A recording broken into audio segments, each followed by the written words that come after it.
PhD holder आहो, gold medallist आहो, एवढे मोठे पैसे तुम्हाला देवानं कमवून दिलेत, अब्जाधीश केलंय. एवढं सगळं असताना पुढच्या माणसाशी बोलत असताना कशा पद्धतीनं बोलावं, काय भाषेत बोलावं, एवढी अक्कल साधी तुम्हाला दिली नाही का? काय भाषेत बोलता तुम्ही कुणाला? तुम्ही ही आईबापाच्याच पोटी जन्माला आलो, आम्ही बी आईबापाच्याच पोटी जन्माला आलो.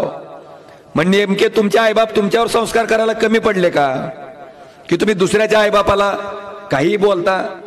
ठीक आहे, देवानं तोंड दिलंय, तोंडातून कधीतरी चांगलं बाहेर पडू दे की कसा सारखं उठलं की सुटलं का गटार गंगा, उठलं की गटार गंगा, कधीतरी चांगलं बोलावं.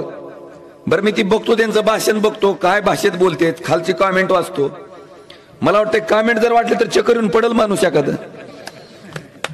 काय लिहितेत लोक त्याच्यात, काय बोलतेत तुम्हाला, म्हणजे तुम्ही बोललेलं लोकांना काय वाटतं ती तर बघा. आणि माझी विनंती आहे की तुमचा मान सन्मान म्हणून आम्ही आजपर्यंत शांत होतो, आमच्या आईबापाचे आमच्यावर संस्कार म्हणून आम्ही शांत होतो, नाहीतर तोंड आम्हाला बी दिलंय. कृपा करून इथून पुढच्या काळामध्ये हीन पातळीनं, नीच पातळीनं, ज्याच्यावर बोलायची आपली लायकी नाही, त्या कैलासवासी पवनराजे निंबाळकर साहेबाबद्दल एक ब्र शब्द काढलेला ओमराजे खपून घेणार नाही. मी तसला 40 वर्ष मंत्री असलेला डॉक्टर राणा एका झटक्यात गार करून आला म्हणून तू किस जाडकी पत्ती आहे.